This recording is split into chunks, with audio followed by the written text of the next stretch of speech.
بسم الله الرحمن الرحيم. أهلا ومرحبا بكم جميعا. نتناول في هذه الحلقة القواعد الإملائية. نتحدث عن الهمزة المتوسطة على النبرة أو على الياء. كيف نكتب الهمزة المتوسطة؟ الهمزة المتوسطة في وسط الكلمة التي تأتي في وسط الكلمة، كيف نكتبها على نبرة أو على ياء؟ وكذلك سوف نتعرف أيضا من خلال هذه التدريبات كيف نرسمها على السطر وكذلك على الألف، ولكن الموضوع الأساسي هو كتابة الهمزة على النبرة أو على الياء. هيا بنا مع هذا الشرح وكذلك حل أنشطة الأضواء، ولكن قبل البداية لا تنسى الإعجاب بهذا الفيديو ومشاركته مع الآخرين. كذلك إن كنت تشاهدنا لأول مرة اشترك في القناة وفعل زر الجرس. هيا بنا نبدأ مع النشاط الأول، ولكن كذلك قبل أن نبدأ الهمزة المتوسطة كما قلنا هي التي توجد في وسط الكلمة. هي همزة متوسطة توجد في وسط الكلمة، يعني ليست في بداية الكلمة وليست في نهاية الكلمة. هذه هي الهمزة المتوسطة، قد ترسم على ياء، يعني على نبرة، أو قد ترسم هكذا على نبرة، أو ترسم على واو، أو ترسم على الألف، وهكذا بحسب طبعا الحركة الأقوى للهمزة، وكذلك على حسب حركة الحرف الذي قبل الهمزة. يبقى يعتمد على الحركة الأقوى. طيب ترتيب الحركات إيه من حيث القوة؟ ترتيب الحركات من حيث القوة طبعا الحركة الأقوى هي الكسرة، هذه الحركة الأقوى. طيب بعد ذلك الحركة التي تليها هي الضمة، ثم الحركة الأضعف من الكسرة والأضعف من الضمة هي الفتحة، ثم بعد ذلك السكون طبعا هو الأضعف. السكون ليس حركة، الحركات عندنا ثلاثة: الكسرة والضمة والفتحة. أقوى الحركات الكسرة ثم الضمة ثم الفتحة، بعد ذلك السكون هو الأضعف. يبقى إذن الأقوى الكسرة. الكسرة يناسبها أن ترسم الهمزة على ياء أو على نبرة. الضمة يناسبها أن ترسم الهمزة على الواو. كذلك الفتحة يناسبها أن ترسم الهمزة على إيه؟ على الألف، هكذا. يبقى إذن هذه هي أقوى الحركات. يبقى إذن الهمزة المتوسطة، وأخذناها قبل ذلك أنها ترسم على السطر إذا كانت مفتوحة بعد مد بالألف. الهمزة ترسم على السطر، درسناها سابقا، إذا كانت طبعا الهمزة هذه مفتوحة وكان قبلها مد بالألف، مثلا كلمة براءة، وهكذا. هذه هي الهمزة المتوسطة. كذلك هذه في هذا الحلقة هي كتابة الهمزة المتوسطة على النبرة أو على ياء. هيا بنا نبدأ مع النشاط الأول. بين سبب رسم الهمزة المتوسطة على هذه الصورة في الكلمات التالية. هنا مثلا كلمة بئر. طيب ما السبب؟ لماذا رسمت هكذا على ياء أو على نبرة؟ لماذا؟ لسببين. أولا نشوف حركة الهمزة وحركة ما قبل الهمزة. يبقى عندنا شيئين مهمين: تبدأ بحركة الهمزة وبعد ذلك حركة ما قبل الهمزة. طيب تنظر لحركة الهمزة تجد الهمزة هنا ساكنة، يبقى إذن الهمزة ساكنة. طيب وما قبلها كسر أو مكسور، ما قبلها مكسور، يبقى هذا هو السبب. طيب لاحظ أيهما الأقوى؟ طبعا الكسرة أقوى من السكون، الكسرة أقوى من السكون، فلذلك طالما أن الكسرة هي الأقوى ترسم على ما يناسب الحركة الأقوى اللي هي الإيه؟ ترسم على الياء أو على النبرة. كذلك هنا كلمة أفئدة، انظر لحركة الهمزة مكسورة، الهمزة مكسورة. طيب وما قبلها الفاء، أفئدة ساكن، أيهما أقوى؟ طبعا الكسرة أقوى من السكون، فلذلك ترسم على نبرة. كذلك كلمة يطمئن، حركة الهمزة مكسورة، الهمزة مكسور، وما قبلها مفتوح. طبعا الكسرة أقوى من الفتح، لذلك ترسم على نبرة. خاطئون، حركة الهمزة مضمومة. طيب خلي بالك الهمزة مضمومة، وما قبلها مكسور، فلذلك ترسم أيهما أقوى؟ الضمة أم الكسرة؟ الكسرة، فلذلك ترسم على ما يناسب الكسرة وليس ما يناسب الضم، لأن الكسرة أقوى من الضمة. طيب بعد ذلك سئل الهمزة مكسورة وما قبلها مضموم. طيب بعد ذلك يعني المهم أن الهمزة إذا كانت مكسورة، الهمزة طالما أن الهمزة مكسورة لا يهمنا حركة ما قبلها أصلا. إذا كانت الهمزة مكسورة ترسم مباشرة على إيه؟ ترسم على النبرة أو الياء. طيب أيضا إذا كان ما قبلها مكسور لا يهمنا حركة الهمزة أيضا. لماذا؟ لأن الكسرة هي الأقوى. يعني طالما وجدنا كسرة سواء على الهمزة أو ما قبل الهمزة فبالتالي ترسم مباشرة على نبرة أو على ياء. الحالة الثالثة إذا كان ما قبلها ألف إيه؟ أو إذا كان ما قبلها مد بالياء. مد بالياء، ياء مد، مثل كلمة مليئة كما سيأتي في الأمثلة، كلمة بيئة، هذه أيضا في هذه الحالة ترسم على إيه؟ النبرة. طيب وهناك تنبيه: إذا اتصلت ألف التنوين بالفتح بالهمزة المتطرفة طبعا على السطر تكتب على النبرة. يعني كلمة شيء كانت تكتب الهمزة على السطر لأن ما قبلها ساكن شيء، ولكن إذا أتى بعدها تنوين بالفتح بالتالي لابد أن نضع الألف، ألف الفتح، فترسم في هذه الحالة على نبرة. شيئا ترسم على نبرة بدلا من الإيه؟ من السطر. سوف يأتي ذلك في الأمثلة. كلمة منشئين، منشئين، حركة الهمزة هنا حركة الهمزة مكسورة وما قبلها مكسور، إذا لا يعني يوجد كلام هنا ترسم مباشرة على النبرة. طيب كلمة دافئة، الهمزة مفتوحة وما قبلها مكسور، فإذا الكسرة أقوى. كلمة سيئة، سيئة، الهمزة مفتوحة وما قبلها مكسور فالكسرة أقوى. مئات، كلمة مئات، الهمزة مفتوحة وما قبلها مكسور فترسم على ما يناسب الكسرة. كلمة شئت، الهمزة ساكنة وما قبلها مكسور فترسم على ما يناسب الكسرة أيضا. النشاط الثاني: صوب ما تحته خط في كل جملة من الجمل التالية. البطريق كائن، كائن حي. كلمة كائن الهمزة هنا مكسورة فترسم على النبرة. هيئة الطفل رائعة، هي هكذا الهمزة الهمزة هنا هيئة. طيب الهمزة في هذه الكلمة هي الهمزة مفتوح وما قبلها طبعا ياء، وما قبلها ياء اللي هي الساكن فترسم على طبعا ما يناسب هذه الياء. هكذا. يبقى إذن هذه هي الهيئة لطريقة الكلمة. طيب كلمة الرئاسة، الرئاسة، طيب الرئاسة الهمزة مفتوحة وقبلها كسر فالكسر أقوى. أنا وأخي توأمان. الهمزة هنا ترسم على السطر توأمان. ماذا؟ الهمزة مفتوحة وقبلها إيه؟ قبلها ساكن فترسم على السطر. كلمة مئذنة، مئذنة، مئذنة، الهمزة ساكنة وقبلها كسر. أبي صائم، الهمزة هنا مكسورة. طالما الهمزة مكسورة ترسم مباشرة على النبرة. تفاءل، ده فعل ماضي، تفاءل الرجل بأخيه، تفاءل، ترسم هنا على السطر، ترسم هنا الهمزة على السطر لأن الهمزة هنا مفتوحة وقبلها ألف مد. تفاءل. طيب كلمة البناءان، البناء نفس الحالة السابقة، الهمزة مفتوحة وقبلها ألف مد فترسم على السطر. البناءان شاهقان عاليان. المريض رئة، كلمة رئة هكذا رئة، الهمزة مفتوحة وما قبلها مكسور. كذلك هنا كلمة الفأس، الفأس، كلمة الفأس الهمزة ساكنة وما قبلها مفتوح، طبعا الفتحة أقوى من السكون فترسم على ما يناسب الفتحة وهو الألف. النشاط الثالث: أكمل بكلمة بها همزة متوسطة على نبرة واكتب سبب رسمها على هذه الصورة. نكتب السبب هنا. أجب عن كلمة متوسطة، كلمة بها همزة متوسطة على نبرة، هذا شرط. أجب عن أسئلة، أسئلة.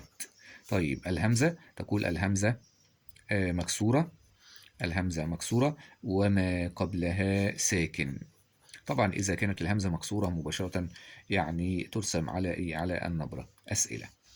بعد ذلك حيوان مفترس، يريد كلمة بها همزة متوسطة، كلمة مثلا الذئب، الذئب هكذا الذئب. الهمزة ساكنة وما قبلها مكسور. بعد ذلك اليوم متأخر. جئت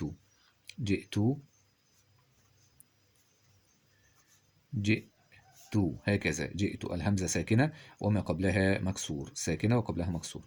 الزجاجة مليئة. الزجاجة مليئة. طبعا الهمزة هنا مفتوحة ولكن قبلها ياء. مليئة، واللي هي كلمة كما قلناها منذ قليل كلمة مليئة وكلمة بيئة، يعني ما قبلها ألف مد، ما قبلها مد بالياء، قبلها مد بالياء. يبقى إذن هنا الهمزة قبلها مد إيه؟ قبلها مد بالياء، وطبعا الهمزة هنا مفتوح.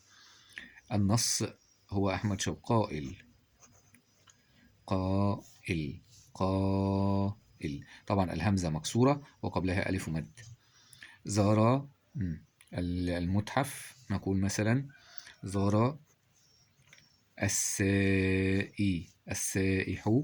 السائح. طبعا الهمزة مكسورة وقبلها ألف مد. السائح المتحف. النشاط الرابع: ضع بين القوسين علامة الترقيم المناسبة. قال معلمي الأمل جميل. يبقى نضع نقطتين رأسيتان توضع بعد فعل القول أو ما يدل عليه.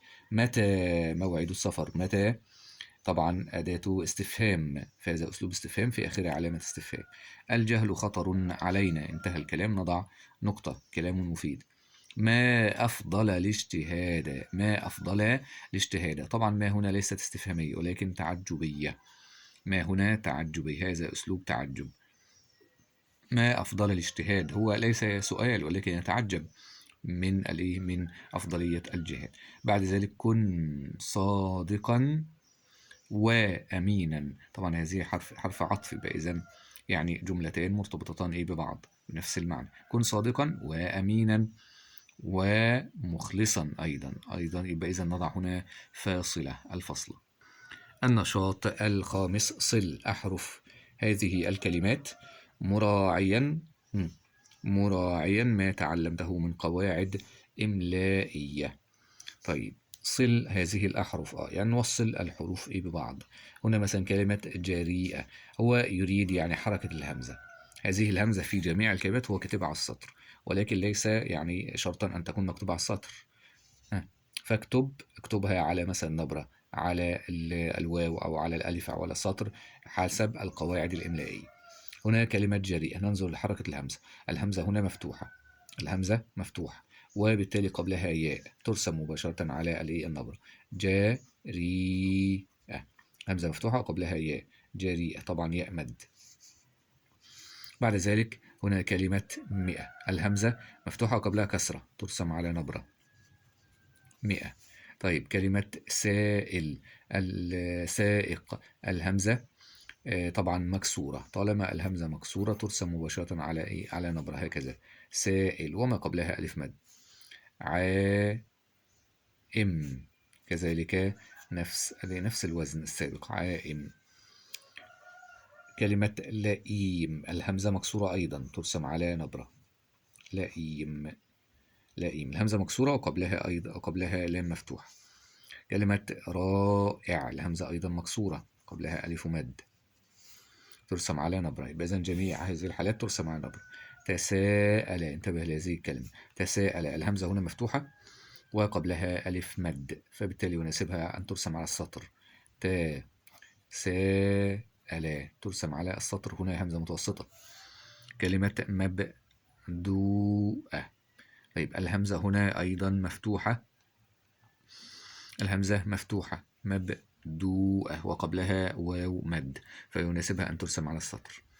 هنا رسمت على السطر لأن قبلها ألف مد، هنا أيضا ترسم على السطر لأن قبلها واو مد. واو مد بمعنى أن الواو قبلها ضمة، ألف مد أن الألف قبلها فتح، فترسم هكذا مبدوءة. النشاط السادس: هات 5 كلمات بها همزة متوسطة على نبرة. مثلا نقول كلمة عائلة، كلمة على نبرة، كلمة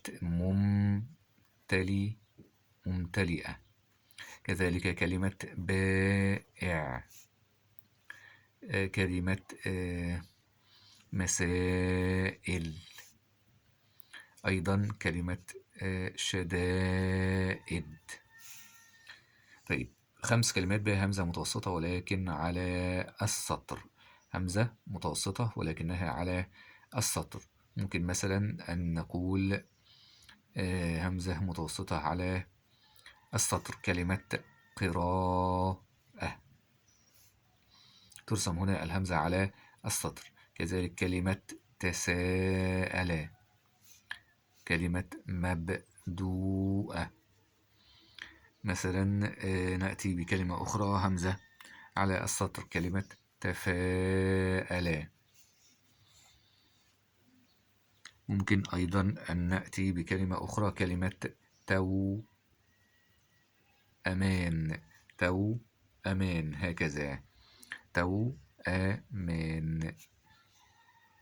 النشاط السابع: صل ما في العمود ألف بما يناسبه من العمود باء. طبعا هذا هو السبب، يعني سبب رسم الهمزة بهذا الشكل. كلمة تنشئة، تنشئة، الهمزة هنا مفتوحة وقبلها مكسور، همزة مفتوحة وما قبلها مكسور،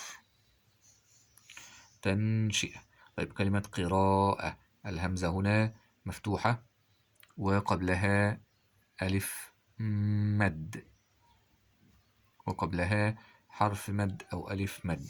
طيب يبقى إذن هذا الاختيار، يبقى الهمزة مفتوحة وقبلها حرف مد أو ألف مد.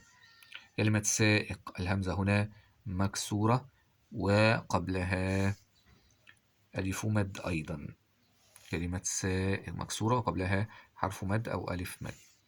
كلمة خطأ، خطأه، خطأه، الهمزة هنا مضمومة وقبلها مفتوح. كلمة يبتئس، يبتئس، الهمزة مكسورة وقبلها مفتوح، قبلها فتحة. بعد ذلك كلمة يتأنى، الهمزة مفتوحة وقبلها مفتوح فلذا رسمت على الألف. هنا كلمة خطأه الهمزة مضمومة قبلها مفتوح، فبالتالي يناسبها أن ترسم على الواو، فهي مضمومة وما قبلها مفتوح. طيب قلنا أن طبعا الضمة أقوى من الفتح. ترتيب الحركات: كسرة ثم يليها ضمة ثم بعد ذلك فتحة، فهنا الضمة أقوى من أقوى من الفتح، فلذلك ترسم على الواو. النشاط الثامن: اجمع الحروف الآتية لتكون كلمة، يعني صل أيضا هذه الحروف مراعيا كتابة شكل الهمزة طبعا صحيحا ثم ضعها في جملة مفيدة. كلمة رؤوف. طيب ننظر لحركة الهمزة، الهمزة مضمومة، الهمزة مضمومة وما قبلها مفتوح، أيهما أقوى؟ الضمة أقوى طبعا من الفتح، فترسم ما يناسب الضمة هو الواو، فترسم هكذا على الواو، رؤوف، رؤوف، هكذا. طيب نقول مثلا الله رؤوف بالعباد. كلمة مملوءة، الهمزة هنا مفتوحة، الهمزة مفتوحة وما قبلها هو حرف مد، طبعا مد بالواو، فبالتالي ترسم على السطر كما قلنا في قراءة مفتوحة وقبلها حرف مد. كذلك أيضا كلمة كانت مرسومة أيضا على السطر. طيب المهم ترسم هنا على السطر مملوءة، هكذا. نقول مثلا الكأس مملوءة بالماء. كلمة قائل، قائل، طالما الهمزة مكسورة ترسم على نبرة. طيب أقول مثلا قائل النص الشعري هو أحمد شوقي. كلمة بئر، بئر، بئر، الهمزة ساكنة وترسم على ترسم على الهمزة ساكنة وقبلها مكسور فترسم على النبرة. قل مثلا بئر بدر وقعت عنده غزوة بدر مثلا. تشاءم، ده طبعا فعل ماضي، تشاءم، هكذا، تشاءم. الهمزة مفتوحة هنا، الهمزة مفتوحة فترسم على السطر، ترسم على السطر لأن ما قبلها ألف مد أو حرف مد. تشاءم، تشاءم. مثل كلمة تساءل كلمة تفاءل، كل هذه الكلمات ترسم فيها الهمزة على السطر، الهمزة مفتوحة وقبلها ألف مد فترسم على السطر. النشاط التاسع: أكمل القطعة التالية بكلمات بها همزة متوسطة أيضا. ظهرت نتيجة، ويريد كلمة بها همزة متوسطة، نقول مثلا نتائج، هكذا. نتائج هي همزة متوسطة رسمت على السطر لأنها طبعا مكسورة. نتائج، ظهرت نتائج الامتحان حصلت على درجة ضعيفة. فشعرت بماذا ومعلمي، فشعرت بماذا باليأس، يأس. طيب الهمزة هنا رسمت على ألف، لماذا؟ لأن الهمزة ساكنة وقبلها فتح، الفتحة طبعا أقوى من السكون. فشعرت باليأس. ومعلمي ما السبب في ذلك؟ طبعا سؤال، إذن سألت رسمت أيضا على ألف لأن الهمزة مفتوحة وما قبلها مفتوح، الهمزة مفتوحة وقبلها مفتوح فيناسبها الألف. ما السبب في ذلك؟ فقال لي لقد أخطأت في الإجابة عن ثلاثة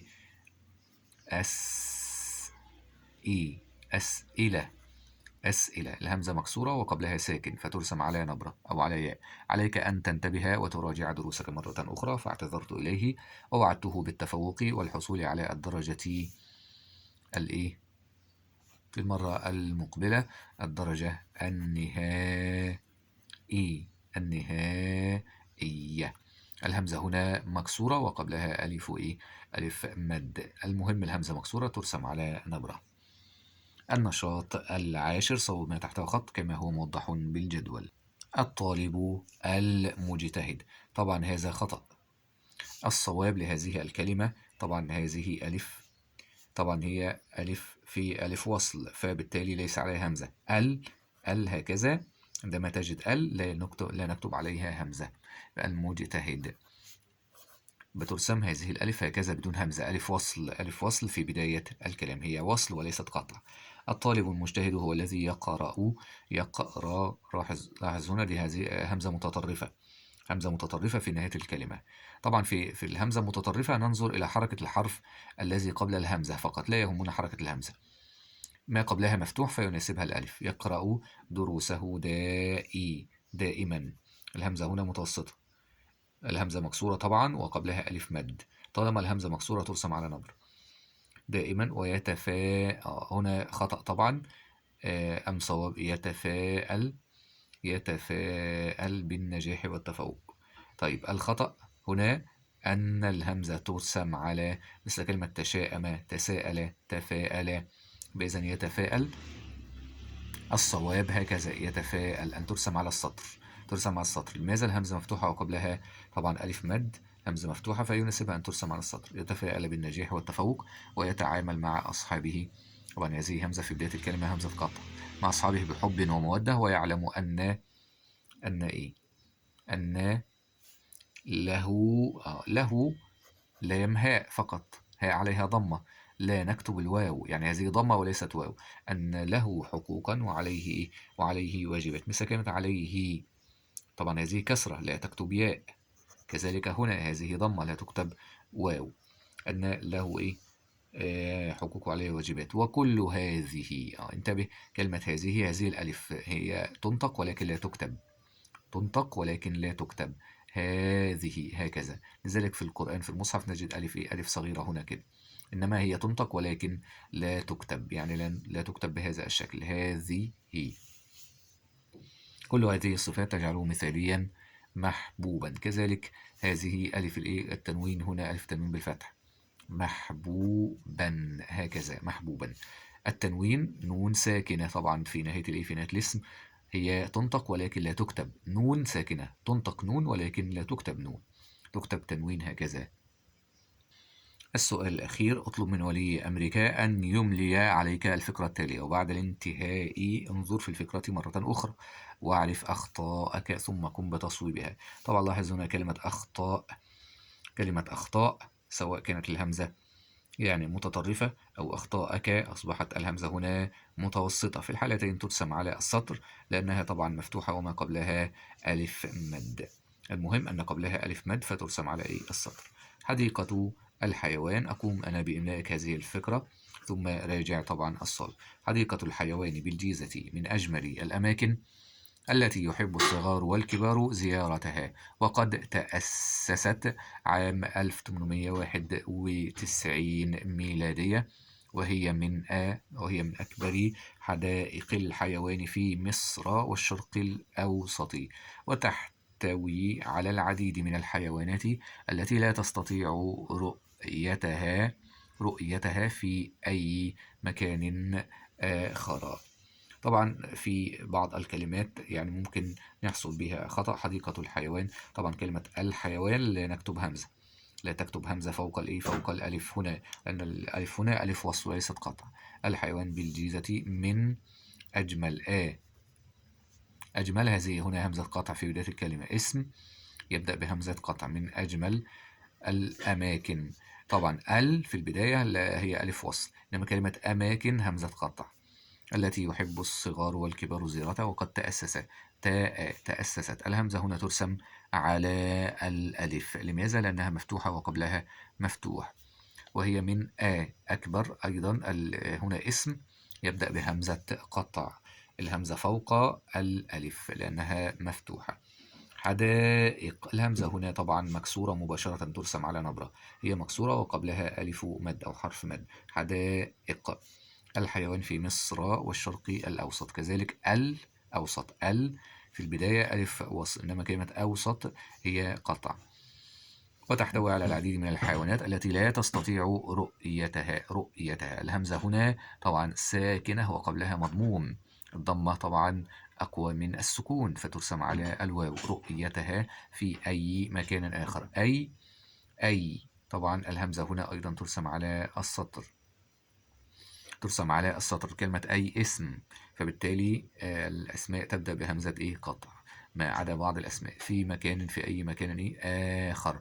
هنا مد، ألف عليها مدة، هكذا. الألف طبعا الممدود اللي أصلها ألف ثم ألف. تابع معي الفيديو القادم بإذن الله، نقوم بشرح النص الشعري العلم والعمل للشاعر الكبير مصطفى صادق الرافعي. نقوم بشرحه واستخراج مواطن الجمال والتعريف بالشاعر وكذلك معاني الكلمات. كل هذا في الفيديو القادم في الشرح، ثم بعده نقوم بحل التدريبات كاملة. تابعونا في الفيديو القادم بإذن الله. لكم جزيل الشكر، كل التوفيق والنجاح. أتمنى أن تكونوا قد استفدتم من هذا الشرح. اكتبوا لنا في التعليقات إن كان لكم أي سؤال أو استفسار، اكتبوا لنا آراءكم.